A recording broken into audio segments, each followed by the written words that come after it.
ಓಂ ಶ್ರೀ ಗುರುಭ್ಯೋ ನಮಃ. ಶ್ರೀಮದ್ಭಗವದ್ಗೀತಾ 4ನೇ ಅಧ್ಯಾಯ 33ನೇ ಶ್ಲೋಕ.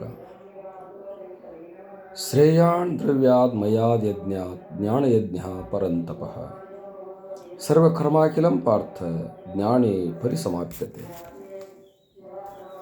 Arjuna, sacrifice through knowledge is superior to sacrifice performed with material things. For all actions without exception culminate in knowledge, O son of Kunti. Arjuna, ನೋಡು, ಎಲ್ಲ ದ್ರವ್ಯ ಯಜ್ಞಗಳಿಗಿಂತಲೂ ಕೂಡ ಶ್ರೇಷ್ಠವಾಗಿರುವಂಥದ್ದು ಜ್ಞಾನಯಜ್ಞ ಅಂತ ಹೇಳಿಕೊಂಡಿದೆ. ಕಾರಣ, ಎಲ್ಲ ದ್ರವ್ಯ ಯಜ್ಞಗಳು ಜ್ಞಾನಯಜ್ಞದಲ್ಲಿ ಪರಿಸಮಾಪ್ತಿಯನ್ನು ಹೊಂದುತ್ತವೆ. ಎಲ್ಲ ದ್ರವ್ಯ ಯಜ್ಞಗಳು ಪ್ರವೃತ್ತಿ ಕರ್ಮಗಳನ್ನು ಮಾಡುವಂಥವುಗಳಾಗಿವೆ. ಜ್ಞಾನಯಜ್ಞ ಅನ್ನುವಂಥದ್ದು ನಿವೃತ್ತಿ ಕರ್ಮವನ್ನು ಹೇಳುವಂಥದ್ದಾಗಿದೆ.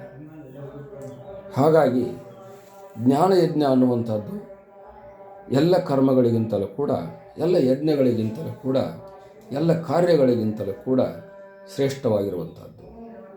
ಆದ್ದರಿಂದ ಆ ಜ್ಞಾನಯಜ್ಞವನ್ನು ನಿನಗೆ ಹೇಳ್ತಾ ಇದ್ದೇನೆ. ಕರ್ಮಯಜ್ಞ ಅನ್ನುವಂಥದ್ರಲ್ಲಿ ಬಹಳಷ್ಟು ಭೇದಗಳನ್ನು ಮಾಡಲಾಗುತ್ತದೆ. ಈ ಭೇದಗಳನ್ನುವಂಥದ್ದು ಮನುಷ್ಯನಿಗೆ ಸಹಕಾರವನ್ನು ಕೊಡುವುದರಲ್ಲಿ ದುರ್ಬಲವಾಗಿವೆ.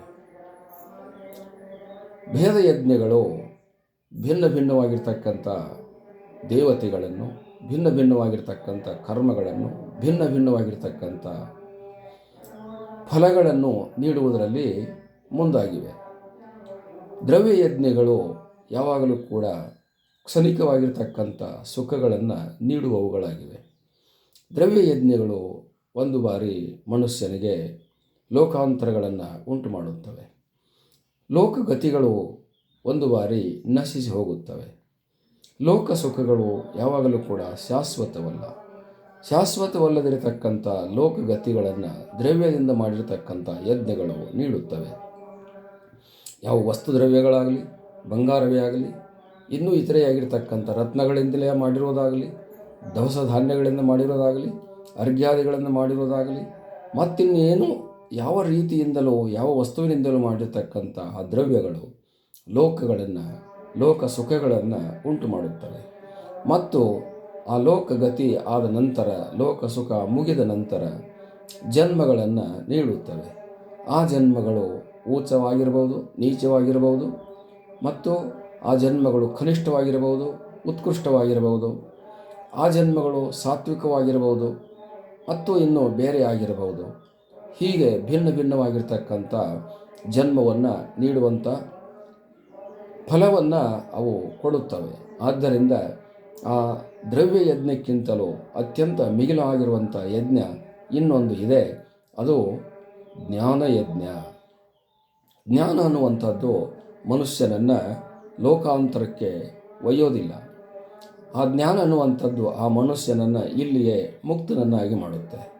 ಜ್ಞಾನಿಯ ಪ್ರಾಣ, ಜ್ಞಾನಿಯ ಕರ್ಮ, ಜ್ಞಾನಿಯ ಸರ್ವ ಕರ್ಮಗಳು ಎಲ್ಲವೂ ಕೂಡ ಆ ಬ್ರಹ್ಮದಲ್ಲಿ ಲೀನವಾಗಿ ಹೋಗುತ್ತವೆ. ಆ ಬ್ರಹ್ಮ ಅನ್ನುವಂಥದ್ದು ಎಲ್ಲ ಕಡೆಗೂ ವ್ಯಾಪಿಸಿರುವುದರಿಂದ, ಎಲ್ಲ ಕಡೆಗೂ ಇರುವುದರಿಂದ ಅವನ ಪ್ರಾಣಗಳೇ ಆಗಲಿ, ಅವನ ಮನಸ್ಸೇ ಆಗಲಿ, ಅವನ ಕರ್ಮಗಳೇ ಆಗಲಿ ಎಲ್ಲವೂ ಕೂಡ ಇಲ್ಲಿಯ ಲಯವನ್ನು ಹೊಂದುತ್ತವೆ. ನೋತ್ಕ್ರಾಮಂತೆ ಪ್ರಾಣಾಹ ಅಂತ ಬೃಹದಾರಣ್ಯಕ ಉಪನಿಷತ್ತು ಹೇಳುತ್ತದೆ.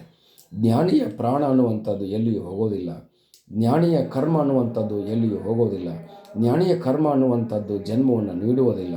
ಜ್ಞಾನಿಯ ಕರ್ಮ ಅನ್ನುವಂಥದ್ದು ಆತನಿಗೆ ದುಃಖವನ್ನಾಗಲಿ ಮತ್ತೊಂದು ಇತರೆ ಲೋಕಾಂತರಗಳನ್ನಾಗಲಿ ಉಂಟು ಮಾಡುವಂಥದ್ದಲ್ಲ. ಯಾವಾಗ ತನ್ನ ಆತ್ಮಜ್ಞಾನವನ್ನು ತಾನು ಹೊಂದಿರುತ್ತಾನೋ, ಬ್ರಹ್ಮಜ್ಞಾನವನ್ನು ಹೊಂದಿರುತ್ತಾನೋ, ಆತನು ಇಲ್ಲಿಯೇ, ಈ ಜನ್ಮದಲ್ಲಿಯೇ, ಈ ಲೋಕದಲ್ಲಿಯೇ ಮುಕ್ತನಾಗುತ್ತಾನೆ. ಯಾವಾಗ ದೇಹದ ಪ್ರಾರಬ್ಧ ಕರ್ಮವು ಮುಗಿಯುತ್ತದೆ ಆವಾಗ ಆತನು ಜೀವನ್ಮುಕ್ತನಾಗುತ್ತಾನೆ, ವಿದೇಹ ಮುಕ್ತನಾಗುತ್ತಾನೆ, ಪರಬ್ರಹ್ಮವಾಗುತ್ತಾನೆ, ಬ್ರಹ್ಮಲೀನವಾಗುತ್ತಾನೆ ಅನ್ನುವಂಥ ಅಭಿಪ್ರಾಯವನ್ನು ಇಲ್ಲಿ ಹೇಳಲಾಗಿದೆ. ಹರಿ ಓಂ ತತ್ಸತ್.